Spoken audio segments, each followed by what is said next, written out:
حدن دي هرمت لبنا عندي يا مزمور كنيتنا وكان هايمانوت زينبل تشعت بحنت معدنا قعز حلو قعزنا زلعات جقننا تسنقنا سلوم زتنحن كبرنا سرث اللوي بحلنا بسم سماتي محلانا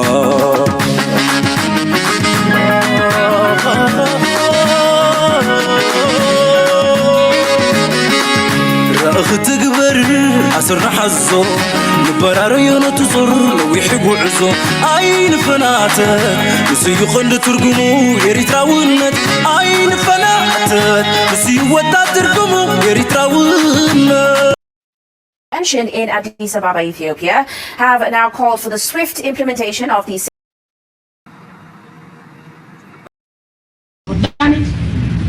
They will be meeting in Halifax in Prosperity of OHDP. أستعون عون تعاورتين غني نقاتهم. ملقت لني ملقتي نسوم عبدي جزولوي. أما كان دا تقرأ كيت كحجي دك أنسيون عمس جنزب بس بيس كان تخد كذا قرم دي. إيه بماشى ما قالوا ناقروا. إنجدي إن ذي كم ناقروا سو just. سلام تخطاتلتنا إز channel كما يتخونوا تبوك تكونوا ناوتر من يوتيو لو مون نخلنا كمهرنا كان كحناز دخل بزح كان استولوا لنا زبلكو كاب كل معزناتنا يا عالم حيزا زغرب كوزينا هنرينا مجمريا بدرجة أفريقيا كنجمرينا دحريو زومنا قبرنا نبزوبا قرنا أفريقيا دحريو جمع موداتنا إيرترا بفلاي بزي بوليتيكانا إيرترا كابتي دنب تقاومو زبهال زوتو زولو مس أبي أحمد أبدي سابا زغبر زولو أديس أبابا بمنقد تتقاومو غيرو انتاي كغبري حاسبكم زولو إليتنا يا محراد زاربو زولو كنرينا مجمريا كن كمجمرتا كل غزي بافريقيا درجه جمرنا بليز لايك غبرو سبورت غبرو كلتا قدس زيناتات الله انا كافريقيا بوغندا نجمر. Uganda says it's a step away from producing its first nuclear power generation. Uranium exploration is ongoing in Buweja district in western Uganda. President Museveni says the country's uranium deposits will be refined for power generation. We have quite a bit of Uganda uranium ዝበሃል ኒኩለራዊ ፀዓት ንኽጥቀመሉ ወይ እውን ኒኩለራዊ ኣፅዋር ንኸተማዕብል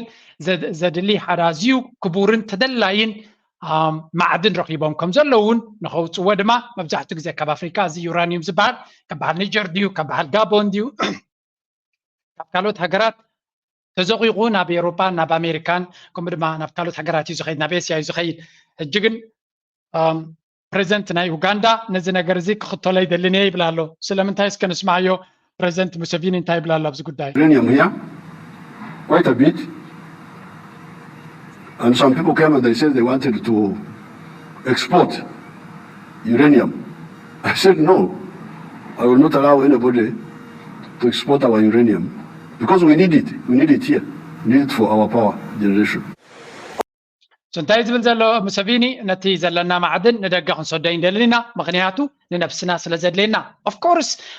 نيكولار وصعات زحسرن زبلتن منشنا الكتريكن منشنا ساعتنيو نعون خدقبر جن بزح تكنولوجي بزح انفستمنت بزح بقعت يدليكا ابزوانزي راشا بزحات هجرات افريقيا نزي تكنولوجي زكتبنت دللا نابنت مس جبتي تسمعي عملوا نيكولار وصعات نخغبرو بزحلفه بوتينن السيسن تراخيبهم بديجيتال امنا مسرات كم زنبرولنا بروجكت تمساسال الراشا مسرا ليونون تمساسال ركب غير خمزلا حجي دما كم زنريو زلنا مس يوغانداون كسرحو خمز خلو زر كنتات سلازي تي معدن سلازلو نت تكنولوجي كاب كالوت هجرات امريكا نز معدن نز تكنولوجي زين زخونه كتبايت دلنيا ايفن نتاك عند مشارقتا زخونه سعود عربون كتباي دليتن حنت كابتن تسحبن بسايا سلازي ابزوان زي تشاينا تي نيكولاراو صعات بفلاي نصعات تقام تكنولوجي تشاينا لوا اللوم تبقعت راشا اللوم بتم أوروبا على فرنسا قلمله بزح تاني كل راوس عزة تقومي يمكن أفريقيا كوبوي دلينيوم مغنياتو نمزمزة سلزخ الكلام هجين أفريقيا مسكالوت بارتنرز ناخونت نتسأجان نتكنولوجين كترغبو سلا تغل أبز حلفة أب أفريقيا مس راشا أفريقيا سميت أب راشا بستقبر له مسافيني بتخكل لبوتين أبغزون كميلو نحنا ناي تكنولوجي إن كان هبانين عندل زلنا كل جزء نشون كجبرنا ويكابهم كل من دليت يبلنا بزح أجاتاس لزلنا ናይ ቴክኖሎጂ ምሳና ብሽርክነት ክሰርሑ ኢና እንደሊ ናይ ኒኩለራዊ ፀዓት ድማ ኣብውን ኣትሪሩ ገሊፅሎም ነይሩ ተመሳሳሊ ነዳዲ እውን ኣለዎም ብፓይፕላይን ገይሩ ምስ ቻይና ስምምዕ ገይሩ ብታንዛንያ ገይሩ ዝኸይዱ ናብ ስምምዕ ኣለዎ ስለዚ ኡጋንዳ ብዙሕ ፀጋታት ኣለዋ ንዑ ኣብ ምምዝማዝ ድማ እትጓየ ዘላ ሃገር እያ ምስቲ ናይ ኣሜሪካ ከምኡውን ኤውሮጳ ሕብረት በቲ ናይ ግብረ ሰዶም ገለ ኣመኽንዮም ዘውረድሎም እገዳ ብዙሕ እንቅፋት ወሪድዎም ኣሎ ግን ምስ ካልኦት ዓለማት ኣብ ዝሓለፈ እውን ምስ ስዑድ ዓረብ ርክብ ገይሮም ገንዘብ ክልቁሑ ነዚ ፕሮጀክት ናቶም ንክገብሩ ኢሎም ምስ ሓተቱ እታ IMF ወይ ወርልድ ባንክ እምቢ ስለ ዝበልዎም ናብ ስዑድያ ከይዶም ለቃሕ ናይ ገንዘብ ከም ዝሃብዎምን ስዑድያ ድማ ንመጀመርያ ንኣፍሪካ ከምኡ ዓይነት ለቃሕ ክትብ ድልውነት ብምህላዋ ኣብቲ ናይ ክሬዲት ወይ ከዓ ናይ ለቃሕ መሃብን ናይ ፋይናንሻል ርክባት ናይ ሃገራት ኣብ ኣፍሪካ ዓብ ተራ ክፃወት ከም ትኽእል ዘመስከረትሉ ኩነታት እዩ for our power generation. Over 80% of Uganda's electricity is produced from hydro sources, which is not enough to meet the energy needs. Just about 20% of Ugandans are connected to the national grid. The Ministry of Energy says demand for power is increasing due to an ambitious industrialization project. So, Uganda ልክዕ ከም ብዙሓት ሃገራት ኣፍሪካ ናይ ፀዓት ሽግር ዘለዋ እያ ጎረቤታ ኬንያ ምስ ኩሉ ምዕባልያ ናይ ፀዓት ሽግር ኣለዋ ካብ ኢትዮጵያ እውን ከም ትወስድ ካብቲ ናይ ሬናይሰንስ ዳም ዝተባሃለ ትወስዶ ፀዓት ከም ዘለዋ እንተኾነ ምስቲ ምቁራፅ ናይ ፀዓት ኣብ ኢትዮጵያ ዘሎ እቲ ስምምዕ ናቶም ዋላ ኮነ 10 ዓመታት ናይ ብዙሕ ዓመታት ተነበረ ከምቲ ዝድለ ብብቅዓት ከመሓድርዎ ስለዘይከኣሉ ነቲ ኮንትራት ሪነጎሽት ክገብርዎ ወይ እውን ከም ብሓድሽ ወይ ነቲ ዝበልዎም መብፅዓ ሂቦም ኢትዮጵያ ብስሩዕ ብዘይ ምቁራፅ ኤሌክትሪክ ክሰድሎም ተዘየለቲ ምቁራፃት ዝግበር ዘሎ ነቲ ቁጠባ ናይ ኬንያ ፀገም ከም ዘፈጥረሎም ይንገር ነይሩ ኡጋንዳ ተመሳሳሊ ካብ ኢትዮጵያ ክትወስድ ከም ትደሊ ታንዛንያ ክትወስድ ከም ትደሊ ግን ኢትዮጵያ ንባዕላ ነቲ ዘለዋ ፀዓት ብትክክል ኣብ ዓዳ ክትጥቀመሉ ይካለትን ኣላ ብሓፈሻ ግን እቲ ኩነታት ናይ ፀዓት ነዘን ኩለን ሃገራት ዓበ ብድሆ ኮይንዎን ዘሎ እዩ ኤርትራ ብዝሓለፈ ዓበይቲ ጀነሬተራት ብምእታው ነቲ ዘለዋ ፀገም ናይ ፀዓት ክትፈትሕ ትፍትን እኳ እንተላ በቲ ናይ ፀዓት ብፍላይ በዚ ናይ ሶላር ኤነርጂ ዝበሃል ኣብ ገለገለ ንኣሽቱ ከተማታት ከምኡውን ኣብ ደቀ መሓረ ክሳብ 50 ሜጋዋት ክበፅሕ ዝኽእል ፀዓት ምስ ምትሕብባር ናይ ባንኪ ልምዓት ኣፍሪካ ክገብሩ ከም ዝደልዩ ርኢና ነርና ስለዚ እዚ ሓደ ካብቲ ኣገዳሲ ንቁጠባዊ ምብርባር ብፍላይ ድማ ዓውዲ ናይ ሰንዓዲ ዝበሃል እዚ ማኒፋክቸሪንግ ዝበሃል ኢንዱስትሪያላይዜሽን ከተተኣታትቶ ኮይንካ ሓደ ሕሱርን ውፅኢታውን ልዕሊ ኩሉ ድማ ቀፃልነት ዘለዎ ዘይቆራረፅ ናይ ፀዓት ቀረብ ክህልወካ ክኽእል ኣለዎ ፋብሪካታት ብዘይ ፀዓት ትርጉም የብሉን ከምኡ ድማ ተወዳዳሪ ዋጋ ብሕሱር ዋጋ እንተዘይኮይኑ እቲ ፀዓት ኣብ ዓለም ተወዳዲርካ ክትዕወት ኣይትኽእልኒ ኢኻ ስለዚ እውን ዓብይ ኣገዳስነት ዘለዎ ባእታ እዩ ሕጂ ካብኡ ከይወፃና ካልአይቲ ናይ ኣፍሪካ ኣላ ቅድሚ ሕጂ ክልተ ቪድዮታት ሼር ክገብር ሓንቲ ኣብ ኣዲስ ኣበባ ዝግበር ዘሎ ዋዕላ ክንርኢና Focus now. Experts at the just concluded Aviation Stakeholders Convention in Addis Ababa, Ethiopia, have now called for the swift implementation of the Single African Air Transport Market. Now, the Single Africa Air Transport Market ዝበሃል ወይ ድማ ሃገራት ኣፍሪካ ካብን ናብን ብነፋሪት ንኽጓዓዛ 6 ዓመት 7 ዓመት ድሕርና ፅነት ናይ ሃገራት ኣፍሪካ ናይ መብዛሕተን ማለት እዩ ክሳብ ሎሚ ካብ ሃገር ናብ ሃገር ዘሎ ፍላይት ኣዝዩ ፀቢብ እዩ ንኣብነት ከም ኤግዛምፕል ኣብ 2 ኩነታት ዝረኣኽዎ ካብ ኣዲስ ኣበባ ንናይሮቢ ኬንያን ኢትዮጵያን ጎረባብቲ ሃገራት እየን ልዕሊ 6 ዓመት ኬንያ ናፅነታ ክትረክብ ልዕሊ 6 ዓመት ኣለዋ ኢትዮጵያ ድማ ልዕሊ ኣለዋ ሜይቢ ካብቲ ካልኣይ ኩነት ዓለም ቀልጢፋ ናፅነታ ዝረኸበት ሃገር እያ ክንብል ንኽእል ኢና ኣይተገዛእና እንዲኦም ዝብሉ ግን መግዛእቱ ነይርዎም እዩ እዚአን ሃገራት እዚኣተን 6 ዓመት ገይረን ከለዋ እቲ ኣብ መንጎን ዘሎ ኣብ መንጎ ኣዲስ ኣበባን ናይሮቢን ዘሎ ፍላይት እቲ ክብሪ ናቱ ኢሎሞ ካብ ኣዲስ ኣበባ ሜይቢ ንጀርመን ፍራንክፈርት ንፍላይ ንክትገብር ይሓስር ኸውን ወይ ይመጣጠን እቲ ዋጋ ጎረባብቲ ሃገራት ኢና ንብል ዘለና እዚኣተን ካተን ምዕቡላት ሃገራት ኣፍሪካ ወይ እውን ሰፊሕ ኤርላይንስ ዘለዎን ኢትዮጵያን ኤርላይንስ ዓብይ ናይ ኣፍሪካ ዝዓብይ ኤርላይንስ እዩ ዝበሃል ኬንያን ኤርዌይስ ከዓ ፅቡቅ እዩ እውን ሓያል እዩ ምብላ እኳ ምስ ናይ ኢትዮጵያ እንተደይ ተወዳደረ እዚ ኩሉ ከለዎን ናብ ካልእ ዓለማት ናብ ታይላንድ ናብ ሎስ አንጀለስ ንካሊፎርኒያ ንቶሮንቶ ንታይላንድ ገለ ዝኸይድ ፍላይት ዘለዎን እዚኣተን ኣብ ጎረባብቲ ሃገራት ግን ከምቲ ዝድለ ስሉጥ ዝኾነ ብተወዳዳሪ ዋጋ የብለን ካብ ሓደ ሰብ ካብ ኣዲስ ኣበባ ንናይሮቢ ካብ ዝኸይድ ካብ ኣዲስ ኣበባ ንዱባይ ክኸይድ ይሓስር ኢሎሞ እዚ ድማ ክሳዕ ክንደይ ኣፍሪካ ንኣፍሪካ ዘሎ ንግዲ ፀገም ከም ዘሎ እዩ ዝንገር ዳትስ ዋይ ድማ መንእሰይ ንኣፍሪካ ናብ ካልእ ሃገር ኣፍሪካ ቬኬሽን ክገብር ዘይሓስቦ እዚ ናይ ፍላይት ጥራይና ንዛረብ ዘለና ኣብ ልዕሊ ቪዛ ወስኸሉ ናይ ቪዛ ተኸፍሎ ዋጋ ጥራይ ዘይኮነ ስትሸንኮለል ናቱ ኣፕላይ ጌርካ ሶምና ተፀቢኻ ወረቐት ወሲድካ ገለመለ ሽዑብ ኤርፖርት መፅኦም ይሓቱኻ ዝደምፂኻ ዝደኸይድካ እዚ ኩሉ ፀገም ንኣፍሪካዊ ናብ ኣህጉር ኣፍሪካ ንኸይገይሽ ዓብፅ ፀገም ኮይንዎ ዘሎ እዩ ነዚ ንምፍታሕ ሓደ ኮንፈረንስ ገይሮም ነይሮም መቸም ኮንፈረንሳት ኩሉ ግዜ እንዲ ዝግበር እቲ ትግባረይ ዘየለ እስከንሽይ ንስማ emphasize that it's the only way African skies can successfully and efficiently be used for the benefit of citizens in all member nations of the African Union. When you want to go to a country in the continent, you still have to fly outside of the continent to come back into the continent. Satam is going to deal with that. We need to bring airlines together, and there's quite a large number of airlines that are supporting Satam. So ብዙሕ ግዜ ካብ ንኣብነት ካብ ናይጄርያ ንኣዲስ ኣበባ ዳይሬክት ፍላይት ክህሉ ይኽእል እዩ تقدر على كاب نيجيريا ما يبني دبي فلايت قبر كاب دبي تملس وي نابكا الحجر بوتا تحابس بحال سفكر كبلو زغل سلازي حجرات افريقيا ولا ونتن عبيت زبالا وحود دايركت فلايت سيزلون تناش حجرات كاوز قددي صقمي زلون سلازي نزي نجر زي كما يجركات فتحو افريقيا شجره فتحتو غينا እቲ ዳይሬክት ኮኔክሽንስ ናይታ ሃገር ኣፍሪካ ክፍታሕ ኣለዎ ኤርላይንስ ካብ ናብን ክኸይድ ኣሎ ሕራይቲ ፅርግያ መንገዲ ባቡር እሱ ካሊ ኢንቨስትመንት ክልየ ይኽእል እዩ መብዛሕተን ሃገራት ኤርፖርት ኣለወን እዩ እቲ ሎጂስቲክስ ወይ ከዓ እቲ ኤርላይን እቲ ኤቪዬሽን ኢንዱስትሪ ምስቲ ናይ ኢሚግሬሽን ኢንዱስትሪ ኮምባይን ጌርካ ሓደ ዓብይ ፍታሕ ክሳብ ዘይገበርካ ግን ሃገር ኣፍሪካ ብንግዲ ብቁጠባ ብባህላዊ ዝምድናታት እቲ ህዝቢ ንህዝቢ ዝበሃል ክሰርሕ ይክእል እዩ ኣዝዩ ከቢድ ይከውን ነዚ ከዓ ብዙሕ ግዜ ኣኼባታት ትግበር ዓበይቲ መብፃዕታት ይግበር ከም ዝኸውን እዩ ከም ዝክገብር ኢና ቪዛ ፍሪ ክንገብር ኢና ይብሉ ኣብ ትግባረ ግን ኩሉ ግዜ ነቲ ብኣፎም ዝዛረቦ ኣብ ተግባር ብጭቡጥ ክገብርዎ ኣይክእሉን እዮም መራሕቲ ናይ ኣፍሪካ እሱን ወዲ እሱን ድማ እዩ እቲ ዝዓበየ ፀገም ዝኻ እንታይ እዩ ድኽመት ናይቶም መንግስታት ናይ ኣፍሪካ እዩ ሓንቲ ብዝያ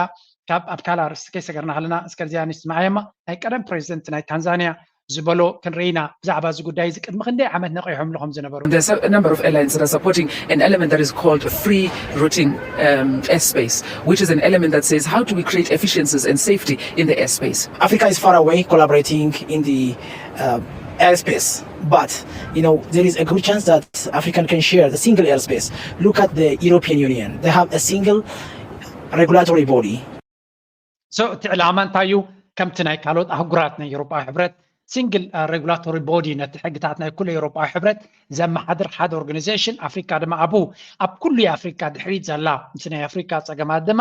تين حجرات حبيرة نخسر حاصل زي كلا سلمتك زي حبرات تلك حماقات مرحتي دخومات مرحتي قال كتبت خليقة كم جنا يكونن بدحر مجارجة أطم مرحتنا يتنهجرات ملو بملو نربحنا يهجرون كسرحو سلطان يبلومن سلامتاي بعدا خالوت حجراتي وننوم ويون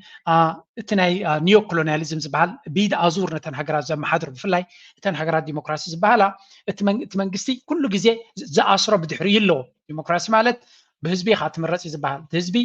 كمرصاكا خلو ግን ኣብ ትሕቲ እቲ ናይ ምዕራባዊ ዓለም ጽልዋ ስለ ዘሎ ብዳይሬክት ዲዩ ኢንዳይሬክት መንገድታት በቶም ናይ ኤንጂኦስ ዲዩ ብኻሊ መንገዲ ገይሮም ነቲ መራሒ ዓበይቲ ውሳነታት ክገብር ከም ዘይክእል እዮም ዝገብርዎ ኢማጂን ሕስብ ኣብልዎ ዝኾነ ኣፍሪካዊ እዚ ኣነ ንስኻ ንሓስቦ ዘለና ነዚ ጉዳይ ዘይፈትሕዎ ይሓስብዎ እዮም ሰብ ክገብርዎ እውን ይደልዮም ክሳራውን የብሎምን መቕሰብ ጥራይ ዘለዎም ነዚ ንኸይገብርዎ ግን ብዙሕ ገመድ ዘለዎም ናብታ ስልጣን ክድይቡ ከለዉ ኩሉ ክገብርዮ ኢሎም እዮም ዝድይቡ ድይም ምስ በሉ ግን በትን መሸንቆቃ ምስ ገበሩሎም ዕዳ ኣለዎ ነተን ሃገራት ብመግቢ ነፍሰን ኣይክላንየን ገንዘብ ሓገዝ ይደልዩ ረድኤት ኣለዎ ረድኤት ዝህብ ድማ ኩሉ ግዜ እናጠዋወየ ስለዚ ሙሉእ መሰል ስለ ዘይብሎም እቶም መንግስታት ሓደ ካብቲ ዓብ ፀገም ነዚ ከምዚ ዓይነት ኢኒሽቲቭስ ንምትግባር ዝዕንቅፆም እዩ ቅድሚ ሕጂ ሓደ ፕሬዚደንት ቀደም ዝተዛረባ እስከ ንስማዕያ ሓፃር ናይ ሓደ ደቂቃ ክልተ ደቂቃ to this nonsense that the state should give up the direction of the economy. It's nonsensical, and we have so many stupid leaders who think you can develop a country, that somehow you can hand over the development of your country to something called private enterprise unregulated. The Japanese have not done it, the British have. እዚ ሓደ ካብቶም ጁልስ ካማራጌ ኔሬሬ ዝበሃል ካብቶም ቀዳማይ ፕሬዚደንት ናይ ታንዛንያ ዝነበረ እዩ እዚ ፕሬዚደንት እዚ ገለ ካብቶም ዓበይቲ ሓሳባት ዝነበሮም ሃገራት መራሕቲ ናይ ኣፍሪካ ቀዳሞት መራሕቲ እዩ ኣብቲ ግዜ እቲ ብዙሕ ፈቲኑ ግን ክሰልጦ ኣይከኣለን ብዙሕ ተፃቦታት ስለ ዝገበርዎ እንታይ ይብላ ኣሎ ኣብዚ ክዛረብ ከሎ ገለገለ ኣለዎ ኣብዚ ምዕራባውያን ሃገራት ኣብ ነፍሶም ዘይገብርዎ ናብ ኣፍሪካ ክመፅእ ከሎ ግን እንታይ ይብሉ መንግስቲ ብዙሕ ነገራት ከሳልጥ ኣይክእልን እዩ እቲ ፕራይቬት ሴክተር እቲ ፅላት ንፕራይቬት ሴክተር ክወሃብ ኣለዎ መንግስቲ ዘየውፅኦ ፖሊሲ እቲ ፕራይቬት ሴክተር ግለሰባት ንሃብቶምን ንጅብኦምን ንኮርፖሬሽንን ዝሰርሑ ንሳቶም ንሃገር ዝኣክል መጀመርያ ፕራይቬት ሴክተር ዝበሃል ወይ ከዓ እቲ ናይ ግሊ ትካላት ዝበሃል ፅርግያ ኣይሰርሕን እዩ ፅርግያ እንተሰሪሑ ድማ ብገንዘብ ይክእኽደካ ኤርፖርት ኣይሰርሕን እዩ ተሰሪሑ ድማ ብዙሕ ገንዘብ ከኽፍለካ እዩ ሕክምና ይሰርሕኒ ተሰሪሑ ድማ ክቡር ዋጋ ከኽፍለካ እዩ ቤት ትምህርቲ ይሰርሕኒ ተሰሪሑ ድማ ንሃብታማትን ብኽቡርን ይቀመር ስለዚ እቲ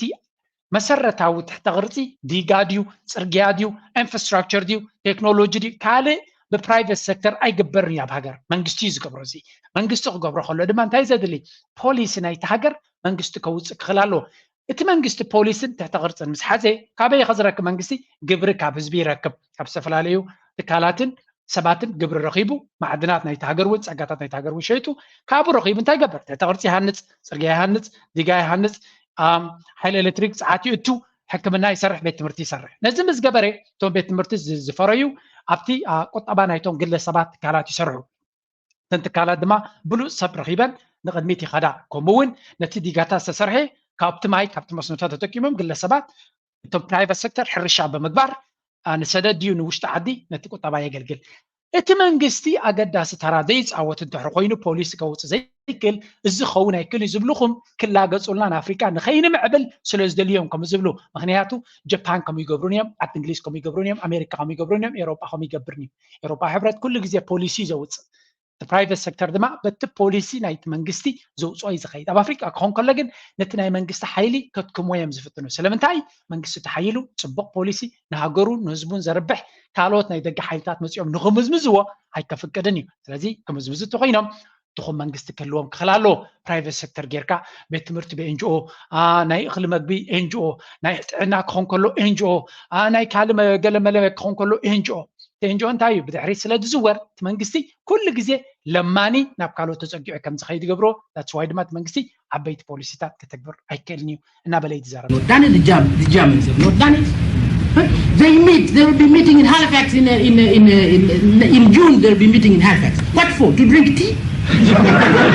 what do you think they're going to meet to do in Halifax the big seven are going to meet in Halifax to do what to discuss how to control the economy It's not a meeting of bankers, it's a meeting of presidents and prime ministers on the economy. ጋይዝ ብል ዘሎ ኣብ ዓበይቲ ዩኒቨርሲታት ሃርቨርድ ድዮም ኦክስፎርድ ድዮም ከይዶም ይራኸቡ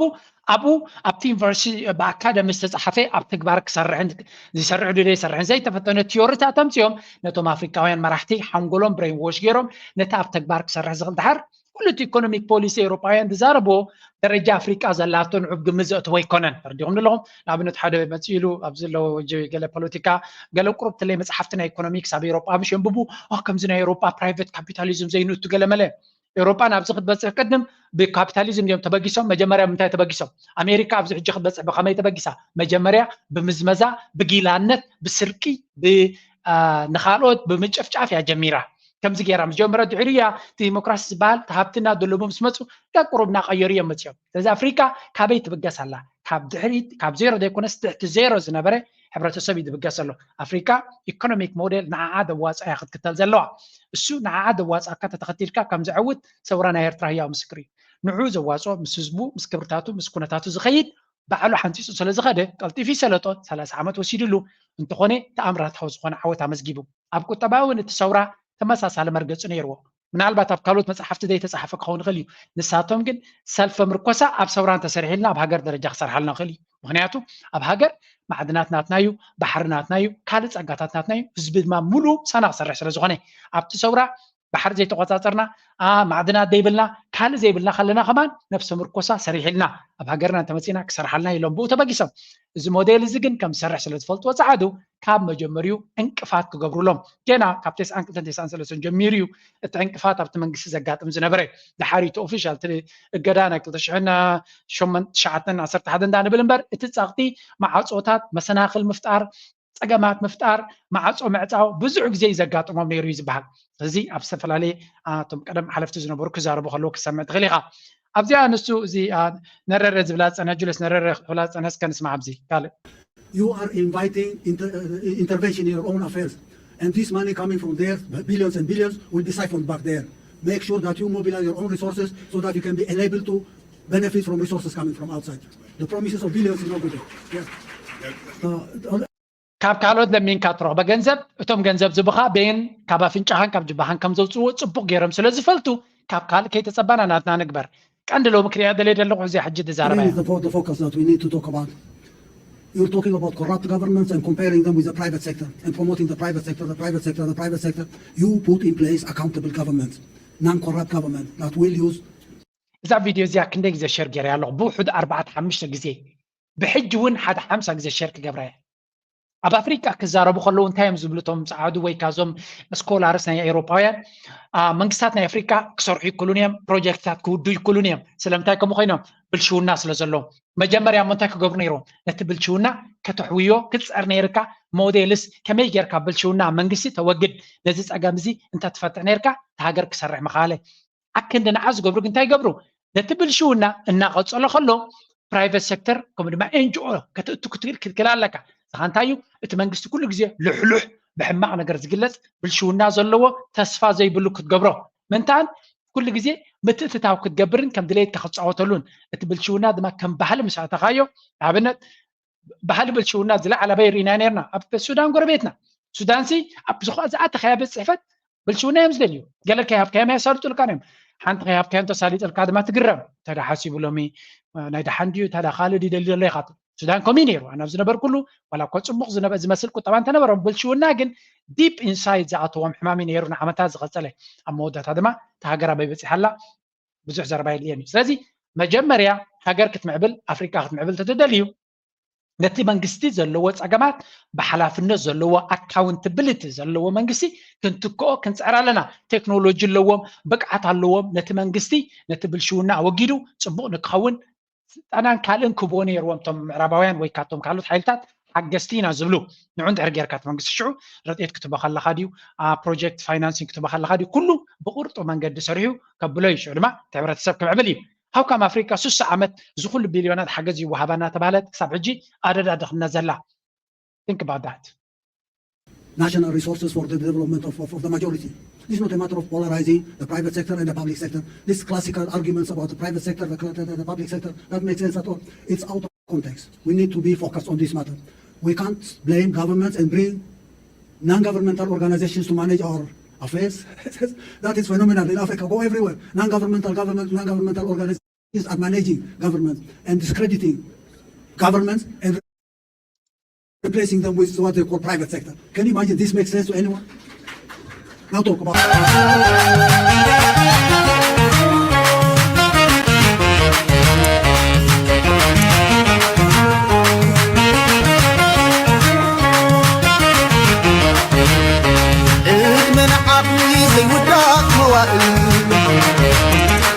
عامت دقيق تصمم الشامباين كفت قرص حبستي السمايات تدمر برشي مبراتي نحيوها عمبابا نسنسا مساي تحقوسا دقيق الرأي مساي تحقوسو تنسبسو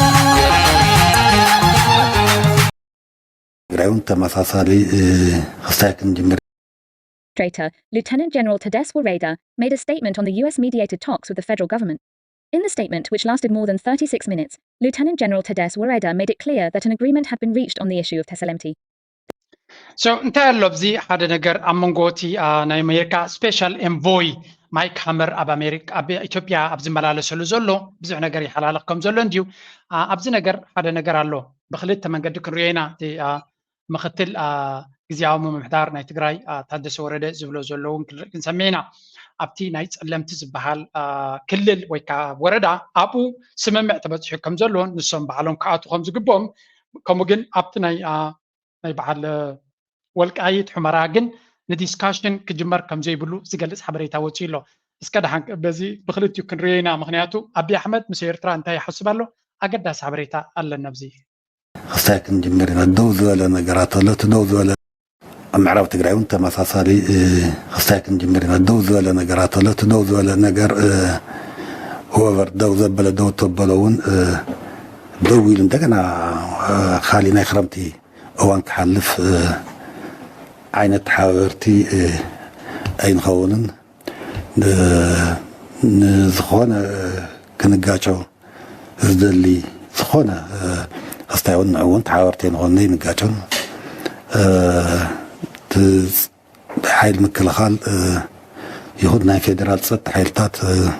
كله تو كاوم صبه نغرات كمالو كل زغبر دغافات نتحوارات كنغبرينا نعبد صقم نغر اي نغبرن نمتغبار صقمم انت ليو نمزراب دلواتنا نستات اوتات زليوم دغاف انت ليو كاو اني صقم تليغن حزون تمازابلتنا أبعيدنا بزخرم درجة تمازابلت خوينا بزخرم درجة نخفل نقر يبلنان ምጣዱ በፊት እስከነበሩ ድረስ ከ2010 ድረስ ነበሩ ለዛ ሁሉ መከራ እንግልት ለስደት እንድንዳረግ ያደረገ ማን ነው ብሎ በግንባር ቀደም እያንዳንዱ ኤርትራውን ይዘው ከታች ከቆለኛው እስከ ማሰላ እስካለው ድረስ ይዘ ቢጠይቆ ቲፒኤልኤፍ ነው ለዚህ ሁሉ መከራ የዳረገን እንድንገባ ኣብዚያ ሓንቲ ብጣዕሚ ጽብቕቲ ዝኾነት 2-3 መግለጺ ናይ ኢሊት ናይ ኣምሓራ ብዛዕባ ዝህልው ዘሎ ኩነታት ብዛዕባ እንታይ ይህልው ኩነታት እዩ ኣብዚ ኣብ ሓንቲ ቪድዮ ክበክም እዚያ ስምዕዋ أنا كابوس أزرع بايكلني أنا كاب جرمني متى كتما خبابي كتما فرانكفورت فريدبرغ تبع عدي هم قايد وركون سرح عليه من السيء لكن أنا بتصور أنا قرن تليو نحرف نسخة مفتاح ناتسلنا كحلي فاهكا ننفس خاطر من بار بزوج متشين السباي كون ذاتواي يعني أنفتنا كسابا كاتولوس لازنبرو سدت رحية باسبورتي كنيلة رحية سمو سدت ورا سدت كريئة بالليل ميلة أبتعمل عدي تقاريسة أتاخذ كحلاز بترمي أتاخذ وع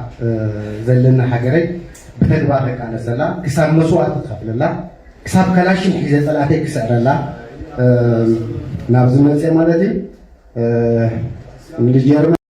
سنتاي ዝብል ዘሎ ካብ ጀርመን ንኽቃለስ ኢሉ ወይ ነቲ ተቃውሞ ኣሚኑ ከም ዝኣተወ እንታይ ዝብል ዘሎ ክሳብ ክቃለስ ወይ ልክ ክትቃለስ ኢኻ እንድሕራዊ ከይድካ ዳንበር ካላ እንታይ ክትገብራው ሕጂ እንታይ ማለት እዩ እቲ ፕሮሚስ ዘሎ እንታይ እዩ ኣብዚ መፂኹም ፖለቲካዊ ስራሕ ክሰርሑ ትኽእሉ እቲ ቃልሲ ከም ኦፕሽን እዮም ሪኦም ደሎ እምበር ንክቃለሱ ከም ዘይከዱ ካብቲ ዘረቦም ትሰምዕ እዚ ፅቡቅ እዩ ንተኣምነሉ ከም ድሌትካ ተቃለስ ኖ ፕሮብለም ሓንቲ ኣብዚያ ክንሪያ ዘለና ግን ኣቢ ኣሕመድ እንታይ ስትራቴጂ ስለ ዘለዎ እዩ ብዛዕባ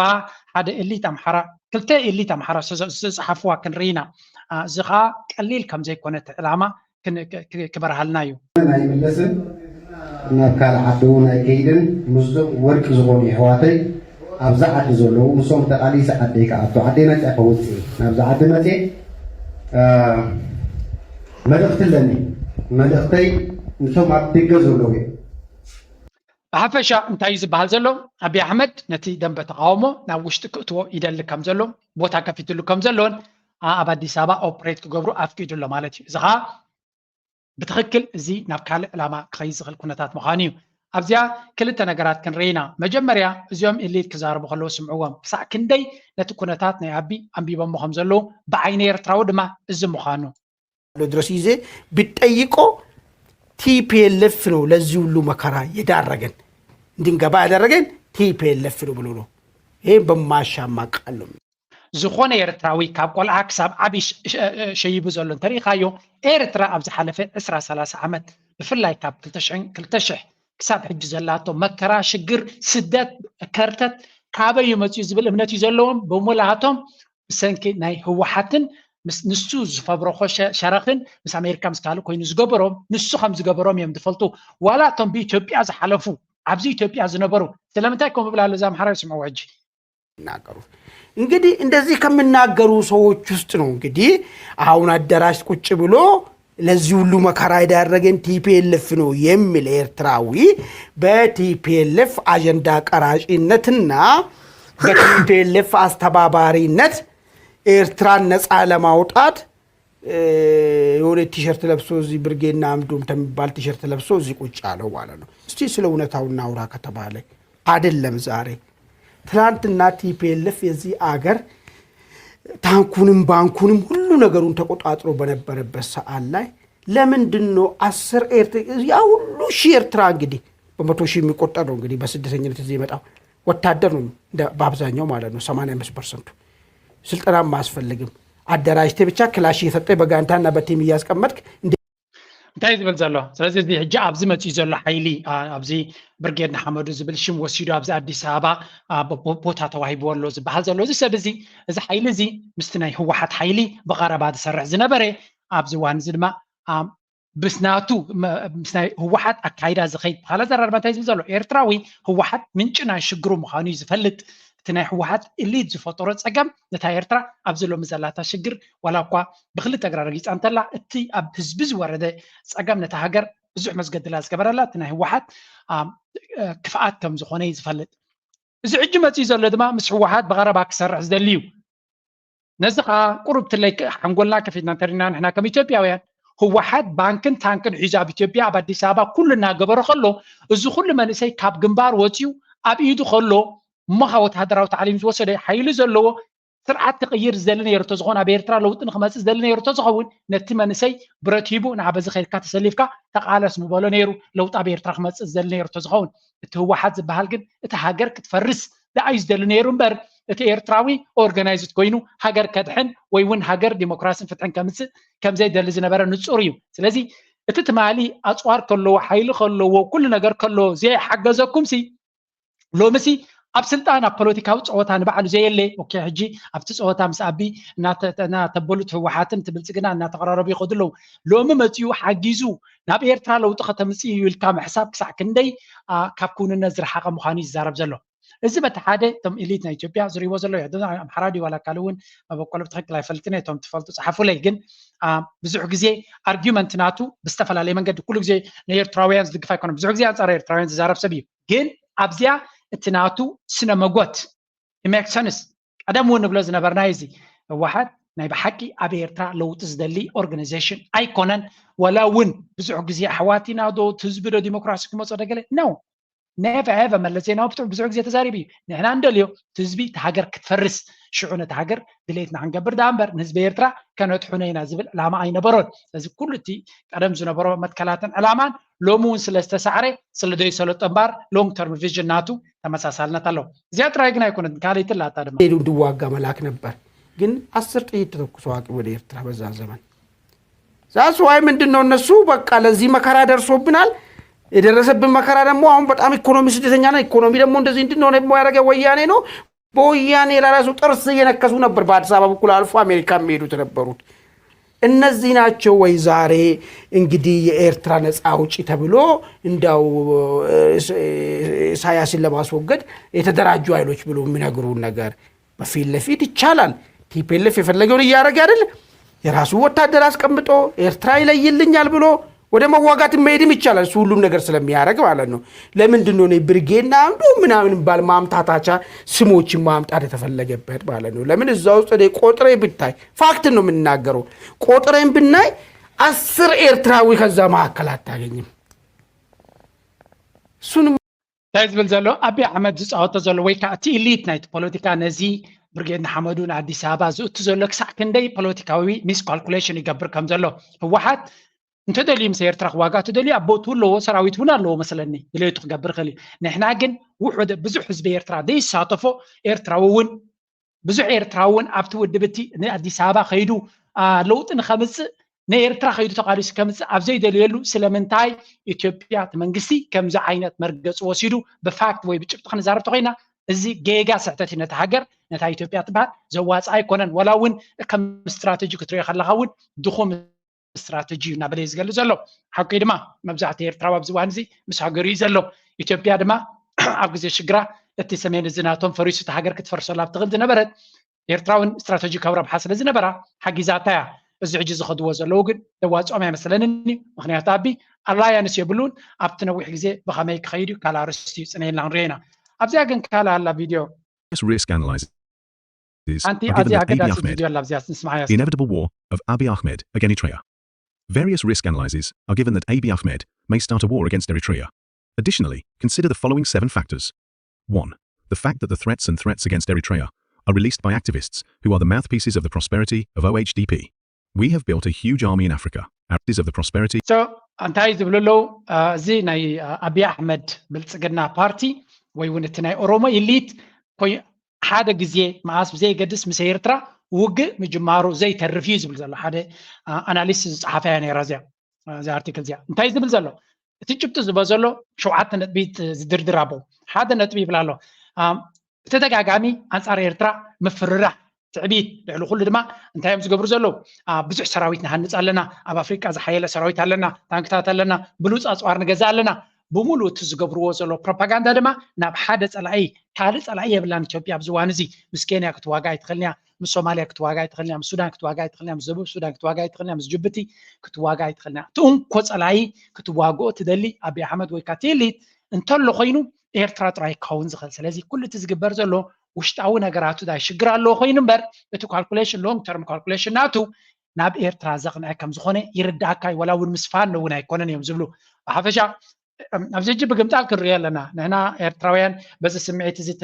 ተቢልና ንውግእ ክንሓስብ ኢልና ኣይኮናን ፋኖ ድማ እንታይ ዘሉ ዘሎ እዚኦም ናይ ኣቢ ወይ ከዓ እዚ ናይ ህወሓት እዚ ናይ ብልፅግና ፓርቲ ኣብ መወዳእታ ምስ ኤርትራ ክዋጋእ እዩ እንድሕሪሉ ኣሚኑ መንግስቲ ኤርትራ እንታይ ገብር እዩ ነቲ ፋኖ ዝያዳ ንክሕግዞ ስለዚ ሳቶም እውን ማኒቨር እዮም ዝገብሩ ዘለዉ ናይ ክልቲኡ ዓይነት ስነ ሓሳብ ግን ኣብ ርእስና ክንእቱ ክንክል ኣለና እሱ እቲ ዕላማ ናይ ኣቢ ፕሮፓጋንዲስትስ ኣበበ ባዕሉ ተደጋጋሚ ንሉላውነት ናይ ኤርትራ ዝግህ ዘረባ ተዛሪቡ ኦፊሻሊ ብወቅዕ ድማ ይቕረታ ይሓተተም ስለዚ ኢንቴንሽን ከም ዘለዎ ፃቕጢ ድማ ከም ዘለዎ ብድሕሪ መጋረጃ እቲ ሃገር ኣቢዱ ስለዘየላ ናይ ካመር ድዩ እቲ ኣሜሪካ ድዩ ኣብ ልዕሊ ኤርትራ ምናልባት ንኤርትራ ክወርዋ ወይ ገለ ክገብሩ ክንብል ኣይንኽእል ኢና ብሓፈሻ ግን ኤርትራ ናብ ራሻ ናብ ቻይና ክትከይድ ስለትኽእል ብኸመይ ከምዚ ስግኣት ክንፈጥረላ ንኽእል ዝብል ዓይነት ወይ እውን ነትዮም ሓይልታት ናይ ኤርትራ ንኸይመፁ ብኸመይ ስግኣት ክንፈጥረሎም ንኽእል ዝብል ካልኩሌሽን ክህልዎም ከም ዝኽእል ይነግር ኣሎ ካልእ እቲ መብዛሕትኡ ግዜ እቲ ናይ ሃርበር ናይ ኣፍደገ ባሕሪ ኢሎም ከም ኣጀንዳ ኣፍደገ ባሕሪ የድልየና ሓሰብን ባፅዕናትናዮም ነይሮም ታሪኻዊ ከምኡውን ብህዝቢ ከምኡውን ስትራቴጂካዊ ይብፅሒት ኣለና እናበሉ ብተደጋጋሚ ዘብልዎ ኩሉ ግዜ እቲ ኣጀንዳ ክህሉ ከም ዘለዎ እንታይ ማለት እዩ ቅድመ ኩነታት ክትፈጥር ክትክእል ኣለካ ክሳብ ትዳሎ ትውግእ ክጅምር ተኮይኑ መጀመርያ ምኽኒታት ከተደራድር ኣለካ እቲ ምኽኒታት ድማ ናብቲ ህዝቢ እናሸጥካዮ እና ጎሳጎስካዮ ክፀንሕ ክትክእል ኣለካ እዚ ድማ ሓደ ካብቲ ናይ ኣፍደገ ባሕሪ ዝብል ዘሎ ኩነታት ንፕሪኮንዲሽን ከም ዝጥቀምሉ ዘለዉ ንዑ ድማ ካልኦት ሓይልታት እውን ክድግፍዎም ስለዝኽእሉ እዚ ድማ ኩሉ ግዜ ኣብቲ ናቶም ሚድያ ኣብቲ ናራቲቭ ናይ ሚድያ ኩሉ ግዜ ከም ዘሎ ከምኡ ድማ the ongoing war against Amhara is a precondition for Eritrea ከምኡ ድማ እንታይ እዮም ዝብሉ ዘለዉ እቲ ናይ ኦሮሞ ኢሊት ዝጥቀመሉ መጎተ ኣሎ እንታይ እዮም ዝብሉ እቲ ኣምሓራ ዝገብሮ ዘሎ ወይ እቲ ፋኖ ዘጥቅዖም ዘሎን ዝስዕሮም ዘሎን ንሱ መን ይገብሮም ዘሎ ናይ ኤርትራ ኢድ ደገፍ ከም ዘለዎ ኤርትራ ከም ዘተባብዖም ዘሎ ኤርትራ ከም ዝሕግዞም ዘሎ ብኩሉ መንገዲ ወይ ከዓ ኣብ ዝተፈላለየ ግዜ ንኤርትራ ክኸስዋ ይኻትሪ so the reason for Oromo prosperity to start war against Amhara are mainly two ኣብቲ ንኣብነት ናይ ኣምሓራ ኩነታት ክልተ ነጥብታት ክህልዎ ክእል the first one is ወልቃይት ፀገደ by weakening Amhara's ability to defend itself it is also the divide the right to Tigray so ሓደ ነቲ ናይ ኣምሓራ ሓይሊ ካብቲ ምስ ኤርትራ ዘለዎ ዶብ ክፈልይዎ ይኽእሉ እዮም ሓንቲ ዝደልይዋ ሳቶም ነቲ ናይ ኣምሓራ ሓይሊ ዝኾነ ይኹን ኣፍተጊ ምስ ኤርትራ ርክብ ክህልዎ ከም ዘይክእል ክገብርዎ ከም ዝደልዩ እዚኣቶም ሕጂ በቲ ናይ ኣምሓራ ፐርስፔክቲቭ ክትሪኦም ከለካ ኤርትራ ሓደ ስትሮንግ ሚሊታሪ ወይ ከዓ ርጉእን ወታደራዊ ዓቕሚ ዘለዎን እዩ ስለዚ እቲ ኣምሓራ ኣብዚ እዋን እዚ ተቐርቂሩ እዩ ዘሎ እቲ ፋኖ ብሓቂ ተቐርቂሩ እዩ ዘሎ ዝኾነ ይኹን ደገፍ ይረክብ የለን ኣብይ ኣሕመድ ድማ ምስቶም ተጋሩ ይውግን ኣሎ ነቶም ዓፋር እውን ክወግኖም ይኽእል እዩ ንኣምሓራ በይኑ ከጥቅዖ ይኽእል እዩ እዚ ከዓ ንዓታቶም ዓብ ስጋት ይስማም ኣሎ ብወገን ሱዳን ከምቲ ዝድለ ኣብ ውግእ ዘላ ሃገር እያ the second reason is that when he starts a war with Eritrea tomorrow Amhara will leave Eritrea alone ቦደራ ስለዚ ናይ ኣምሓራ ሓይሊ መጀመርያ እንተረኽቢሾሞ ወይ እውን እሚኖም ምስኦም ተገይሮሞ ፅባሕ ድጎ ምስ ኤርትራ ውግእ ክኽፈት ከሎ ካብ ኣምሓራ ክመፅኦ ዝኽእል ፀገም ስለዘየለ ይብላ ኣሎ ከምኡ ድማ the unprincipled relationship between TPLF and Oromo prosperity ኣብ መንጎ ብልፅግናን ኣብ መንጎ ህወሓትን ዝግበር ዘሎ ዝምድና ዝኾነ መትከል ዝተበገሰ ወይ ናይ ነዊሕ ጠመተ ዘለዎ ዘይኮነስ ታክቲካል ክልቲኦም ነናቶም ረብሓ ኣለዎም ኣቢ ነቲ ናይ ሑመራ ወልቃይት ገለ ዘሎ ንስትራቴጂካዊ ንኣምሓራ ካብ ኤርትራ ፈልዩ ኣብኡ ዝኣክል ባፈር ክህልዎ متحبار نايزوم حيلتات كيلو كون كله التجراي دما بتبوتاتي كحزن نفسه سلازلي كلت يوم أبنوي علامة تناي تجراي اللي تجراي ده يكونن أديس أبا خمس متفلت يسوع حصير جزاجد مجمريا نزيان تجبركو أي كف أنني كابزبل كلت يوم تمساسال نزلوا علامة كلهم كم زغلي زغلي زلوا so he notes that the new love of prosperity and TPLF stems from their current mutual interests in Amhara. ስለዚህ እቲ ዘሎ ዝምድና ኣብ መንጎ ህወሓትን ኣብ መንጎ ኣቢን ወይ ከዓ ብልፅግናን ካብቲ ዘለዎም እቲ ናይ ህወሓት ሓይሊ እቲ መሬት ተታሒዝዎም ዘሎ ንምምላስ ሓይሎም ንምድልዳል ክኾን ከሎ ኣቢ ድማ ነቲ ናይ ፋኖ ሓይሊ እናበርትዑ ይመፅእ ስለ ዘሎ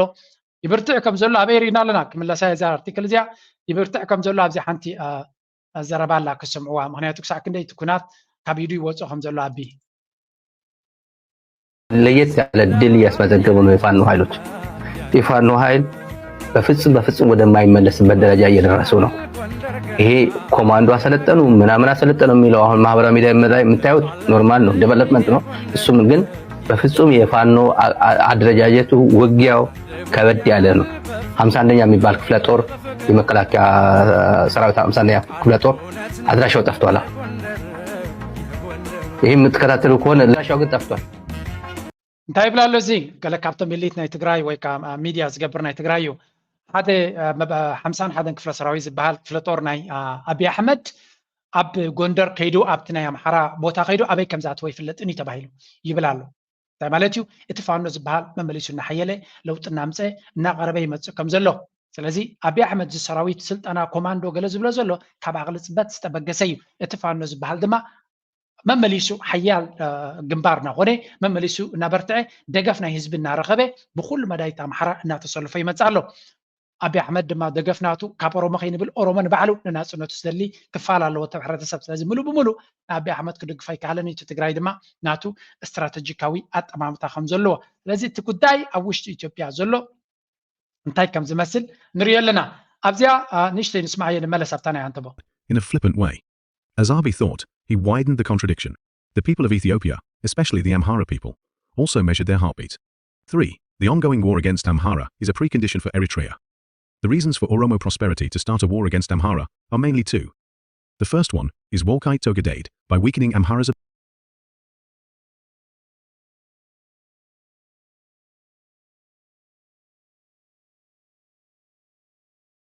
በጨበጣ እኮ ነው የተገባው። በጨበጣ እኮ ነው ኖር ነው እኮ ማለት ምስራቁ ሁሉ ነገር የሶማሌ ልዩ ኃይል ድንበር ሲጠብቅ የነበረው የኦሮሚያ ልዩ ኃይል ወደታች ድንበር ሸኔ ሲታገል የነበረው ራይት ምንም አልነበረንም ነው። አሁንስ በነገርሽ ላይ እነዚህ የፈረሱት ልዩ ኃይሎች ምናምኖች ማለት ነው ቅጥቅጥ ወታደሮች ናቸው እነሱ። ብሕፅር ዝበለ ነታ ኣርቲክል ንዓ ነታ ንሪኣ ፀናሕና ዝገልፅ ሓበሬታ ዝዛረብ ኣብዚ ነዋሕ ቪድዮ ስለ ዝኾነት ኣብ ካልእ ግዜ ብሰፊሑ ክንሪዮ ክንፍትን ኢና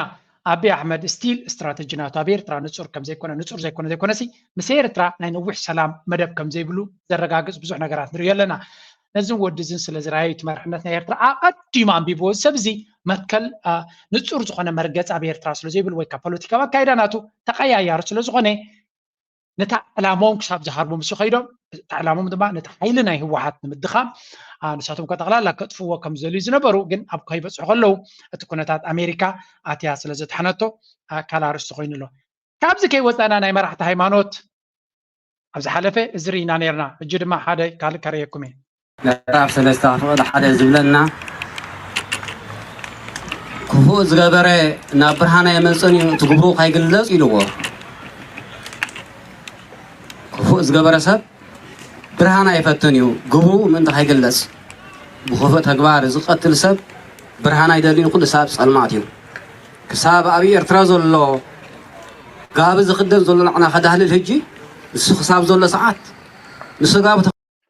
እዚ ትሪእዎ ኣለኹም እዚ ቀሺ መስቀል ሒዙ ብዛዕባ ኤርትራ ዝበሎ ኣብ ዝሓለፈ ቪድዮ ገይረ ነይረ ግዜ እንተረኺብና ክንገብሮ ኢና ብካልእ መንገዲ ካ ረዩ ኣንፃር ኤርትራውያን ተበጊሶም ዘሎ ብኩሉ ሃይማኖታት ነቲ ሃይማኖት ጠቕላላ ዘይኮነ ነዞም ግለሰባት ኢና ክንርኢ ዘለና ስለዚ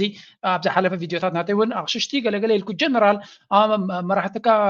ኦርቶዶክሳዊት ቤተክርስትያን ደገለዶ ነው ክንደይ ፅቡቃት ኣለዎ ክንደይ ንፉዓት ኣለዎ ሓደ ሕማቕ ብዝገበሩ ሕማቕ ናይ ሓደ ሰብ ወይ ናይ ግለሰባት ምስ ረኣኻ بحفشاو ጌርካ ምዝራብ ጌጋ እዩ እሱ ድማ ነቲ ሕብረተሰብ ዕላማናትና ዕላማ ናይቲ ጸላኢ ንሽተይ ነቃዕ ምስ ረኸበ ኣብ መንጎኻ ጋፍ ንኽፈጥር እዩ ስለዚ ዝቐሺ ተጋጊሎ ንዑይና ንኹንን ዘለና ሓገብ ንብል ዘለና ተመሳሳሊ ኣብዚ ስምዑ ቀማትካ እንዳ ትግራይ ከይድካ ሕጂ ደቂ ኣንስትዮ ንዓመፅካ ገንዘብ በዝቢዝካ እንትኸድካ ዘገርም ድዩ ምክንያቱ ብእልፊ ጥንቆላ ብእልፊ ኣጋንንቲ ስለ ዝሓለብካ ጸልመተ እምሮ እዩ ዘለካ ኤርትራዊ ጸልመተ ዛስዋይ ኩሊት ክሻይጥ ሕብር ዘይትብል እዚ ሕጂ መራሕና ሃይማኖት እዩ ቀዳማይ ነገር ኣብ ትግራይ ጀኖሳይድ ከም ዝተፈጸመ ዝኾነ ጭብጢ የብሉን ኤቪደንስ እውን የብሉን ስለዚ መረጋገፂ ዘይብሉ ዘረባ ካብቲ ፕሮፓጋንዳ ናይ ሚድያ ዝመፅእ ዝነበረ ንዑ ተቐቢሉ ይዛረብ ዘሎ ብዛዕባ ጥንቆላ ክዛረብ ተኮይኑ ጥንቆላ በይቦቱ ብዛዕባ ኤርትራውያን ካብ ትዛረብ እቲ ጥንቆላ መጀመርያ ናብ ደብተራ ዶ ገለዶ ዝበሃል ካበይ ከም ዝመፅእ ትፈልጥ ኢኻ ካብ ጎንደር ዶ ካብ ኢትዮጵያ ዶ ካብ ገለ ይመፅእ ስለዚ እቲ ህዝቢ ተመሳሳልነት ኣብታ ትጥዕመኩም ግዜ ኣሕዋት ምዃኑ እቲ ህዝቢ ኢኹም ትዛረቡ ተርዲኹም ኣለኹም ነታ ፖለቲካዊ ኣጀንዳኹም ሕማቕ ከጋጥም ከሎ ግን ኤርትራ ሃገረ ሰይጣውንቲ ከም ዝኾነ እዩ ትዛረብ ዘሎ ንዓኻ ብፍሉይ መልኣኽ ወሪዱ ኣብ ርእስኻ ጥምቀት ፈፂምልካ ኣገይን ኣለዉ ከም መራሕቲ ሃይማኖት ኮይኖም ነቲ ሕብረተሰብ ብኣልማማ ከጥቅዕዎ ዝፍትኑ ሞራል ናይቲ ሰብ ንታሕቲ ከውርዱ የስ ኣብ ግዜ ኣብ ስደት ዝተፈላለዩ ፀገማት ከጋጥም ይኽእል እዩ ሚእቲ ዘይኮኑ ሰባት ዝተፈላለየ ኣብ ልዕሊ ኤርትራውያን በደላት ፈፂሞም ክኾኑ ይኽእሉ እዮም ክንክሕዶ ንኽእል ኢና كدنا ما بيتبيا تمال زقاطة ما زهيبكم تاجد شنا بكال كل النبل ملحسوم جينا كيس رأي خلو تجبتي أبزر أيزي مسكال نايك مدهنا يسوع كريستوس تسريقهم كابت جرايز وصح بريتايزي نزل مسكال زي كابت كون سريقهم بمقصد أنا بعدقرات كشتوا كمغليهم سريقهم مز مسكالات مسكال ناي بيت كريستيانيو نعو سريقهم بعصرت حمشت الشح بعصرت حمشة شح زنبرة حدا مسكر بعصرت حمشة شح زنبرة أوكي بعصرت حمشة شح عدقرات شتوا خمزلو تسريقه تمسكل أبيت كريستيانات تشيتو يأتو كمزلو لذي أنت عين السرق زيرانا نجري كان سرقرينا ناي كال سرقرينا كل جزء يوم سبعة ساعات ممكن باب بزرهوا نقع نيرترا خص عرف سلوز دليو تتنقع غلام كلت كسيت حوها خسيت حفر زي تبل كساك نزحلنا خا بشيطان توقعي سمعتا كم حزب زاربك الله خم امانه راي زيكون ولو خاب لك الله بيسوس ولو حزبي كد goodness سمع لك الله بيسوس يريه سباي كاب غزينا غزي اتي زرباناتو I don't know كما عين السبي زختلو I don't understand respectful هيكون زرباناتو كيد قال ما ليزبل كيد نخلبي خاطب له ماسي كلتا صغور زبقله سياب سباينا نرزلنا الروم تግርኛ نخزارب لسلوس تግርኛ نخزارب يخل نيرو disrespect نايت حبرتسب زلو يدريكازي حركاسي بخمس ቋንቋ እቲ ስኻት ሰብ ከሉ ዘለሃ ክርስቶስ እኮ ከም ዓይነት ቋንቋ ይኮነ ዝጥቀም ነይሩ ህድእ ዝበለ ቋንቋ ንሰብ ብምስላን ብልቦናን ብጥበብን ዝዛረብ ዝነበረ እዩ መን ኮይኑ ንሱ ዲክታተር ኮይኑ ኣብ ላዕሊ ንትሰብ بخمسة عينات مقبع ماسنا أملاخ ماس أملاخ فلوس شمات يبوا كندزي نسبك بعبع سلازي we should never tolerate disrespect مرح هاي ما نتخون مرح هاي قال ما لا يخون disrespect إذا بقى كزارب كله disrespect إذا رسب كتصوريه بالكاد مغنياتو نتي بحالي تصفح عسل زلقة سب زد ما بزعج زريه لغو زي قد استايت مرتيب respect يبلون انت ملحسو ما جمر ياك مسب مهارو سنة مقبار كمهارو سي قبونيرو ናይ ክርስቶስ ካዝ ገደደ ተራ ዘረባ ተራ ትምህርቲ ዝምህር መምህርውን ከምዛ ዓይነት ናቱ ቋንቋ ቅቡል ኣይኮነን ናይ ኣምላኽ ትምህርቲ ዝምህር ታትና ከምኡውን ንኻልኦት ኣኽብሮት ባርኣያ ስላሴ ንዝተፈጠረ ሰብ ከምዚ ገይራ ማይ ተዛረቦን ኣብ ሓንጎሉ ግን ባርኣያ ስላሴ ከምኡ ሰብ ዝተፈጠረ ኮይኑ ስለ ዘይስምዖ ዘሎ እዩ ከምዚ ዓይነት ገታር ዘረባ ገይሩ ክዛረብ ድሕር ዘይብል ኣብዚ ናይ ትግራይ ክኸውን ከሎ ግን ኩላቶም ረዩ ነቲ ናይ ትግራይ ህዝቢ ኣኽቢሮም ነቲ ናይ ኤርትራ ንክወቅዑ መልሓሶም ነዊሕ እዩ and we should always be careful وهذا مسيلك سمع قرب لك الله حلنا وشط حزبنا دون قرو حوها بحري طفيو سلازي ناب 5 مليون ህዝቢ ኤርትራ ይፀርፍ ዘሎ as simple as that ምፅኢሉ ዝኾነ ዝገበሮ መጽሓፍ ዘይብሉ ንኩሉ ህዝቢ ደንቆሮ ኢሉ ይፀርፍ ኣሎ ኦኬ ብዛዕባ እዚኦም ሰባት እዚኣቶም ብዙሕ ግዜ ክንዛረብ ንኽእል ኢና at the end of the day ግን معلمين يمزقوا كم زربة ኣብቲ ከምዚያ ነዋሕ ቪድዮ ከም ተሰርሐት ኣብቲ ናይ ተፈታዊ ሸው ገለመለ በተደጋጋሚ ንሳቶም ንከምዚ ዓይነት መልእኽቲ ብዓውታ ንኤርትራውያን ስለ ዝፀርፍ ናይ ኤርትራዊ ሞራል ክሓርም ስለ ዝፍትን ንዓታቶም እቲ ዝበለፀ መልእኽቲ እዩ እዚኦም ሰባት እዚኣቶም ድማ ብኩሉ መንገዲ ናይ ኦርቶዶክስ ቤተክርስትያን ይኹን ናይ ካቶሊክ ቤተክርስትያን ይኹን ናይ ፕሮቴስታንት ቤተክርስትያን ይኹን ናይ እስላም ሼክ ይኹን ዝጋገሰብ ጌጋ ክበሃል ክኽእል ኣለዎ ንህዝቢ ኣልማማ ዝሓርም ሰብካ ኩሉ ግዜ ካልእ ዕላማ ዘለዎ እዩ እዚ ከዓ ጌጋ ክበሃል ክኽእል ኣለዎ ንስፐሲፊክ ፀገም ንገለገለ ዝወረደ እሞኻ ብተግባር ዝኾነ እንተኮይኑ ነታ ግዜትያ ነታ መድረክትያ ክምልሰላ ይኽእል እዩ ብኣልማማ ንሰብ ዝፀርፍ ግን በዓል ካልእ ኣጀንዳ ስለ ዝኾነ ውሽድ ነዚኦም ተጠንቂቕና ክንሪኦም ክንክእል ኣለና መስቀል ሒዙ መፅኡ ሰይጣን እውን መስቀል ሒዙ ዝመፅእ ከጋጌካ ተደልዩ እዛ መስቀል ሰይጣን እውን ሒዝዋ ይመፅእ እዩ ሰብ ዓዲ እያ ዘለዎ ግን ኣይናህናን እዮም ሕጂ እዚ ግዜ እዚ ንሕና ስድራ ቤት ምሳኻትኩም ኣይሰራሕናን ኩልና ክንፍለጥ ካብ ዘለና ያመ ንሕና ክንምህረኩም ቅተሉ ክንብለኩም ኣይንኽእል ኢና ትቃለስ ኤርትራውያን ዘይኮንና እዚኦም ኣይ ሰባትን እዮም ድሕሪ ኣይናህናን እዮም ኣብዛ ዓዲ እውን كنفرالي نحكي صبيرنا ولا أوراي ولا الصبر كنفرالي نحكي نحنا نبارك الصبر كابعته أنا ما نحوزيهم كبجين نحر بيتسبكم كاي تسوق الناس درابيت أي درياني تودي زبان آخرين هاي ما يشرشا موتنا يسبزي ورتخهن بلص هنا ودي بحيل بعمس أزمته هجي مفرالينا هجي أين عمسن نحنا ينصرفنا نقتل كانت أي تدرينا نحن خذ يوم ما يندلينا نحن أخلتي أمو عرفت نفسي هابو سرابيت نعتي هابكم أين بكي عدنا خناتي كهنات كنزت مسخم كوينا من أسيات تتنققوا تدزلها جنود هاجر عمت كالكاتنا توديو لك أتعود جغانو مرة تارستي أبربنا لها تغلقا حولتي تلام هاجرين ويلو تلام ولدو موتو متاديو أدين حمدو إرتراي دمي زوا قنبال مني شعبيا يقولني نزل عالم شعبيا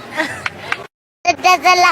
شو كم زين رياضة لنا هنا مودتا ببزح من قدي فتناتات قبل التزب إرترا أب أكايدو أب حدنتو أب كبرتاتو أب تاريخو نموداغو زي تفتن عينت من قدي لنا زي بفلاي هايمانوت نستفل عليه لما كنت كمل خمس غلو هاي لسلاسي حركاتهم يا وبالنتيو نتي هايمانوت مسارح نايتي مسفحفح العموس تكملو لذي بزحات مرات هايمانوت نتتغكلنيا علامة زغلغلون نتتغكلنيا سرح دسرحون اللو بسنكي حدا زقبروا نخلو الماما نت هايمانوتات مصرف هايمانوتات مرحت هايمانوتات بحفشة الماما مهرام جيجايو زخونه يكون كاب حدا زوباديو كاب حدا أوراجاديو كاب حدا عدديو كاب حدا بهيرديو كجاجي يخلو نعوي خاطر تكعزلك بالماما نتزبي متكعجن العمايو شو العمايو نتنكع تتكينكا نتزبي ممققال مبتتان نختوتو زتقمولو تاكتيك سلو زغونه don't fall for it أيتودا أبو كنات يبلنا نبلكو نايلو مارستي أبز خودي رحوس كنيات نايب على ناتي هنا لا نقول زلو كم الله ينتو نقربكو خيره لا يجبرو سبورت جبرو لازم الختي الله ينتهلكمو نبكارو تسجعرو نبلكو مزيات أنت ميلودي كجت فكمي تصبحوا يا حبيبي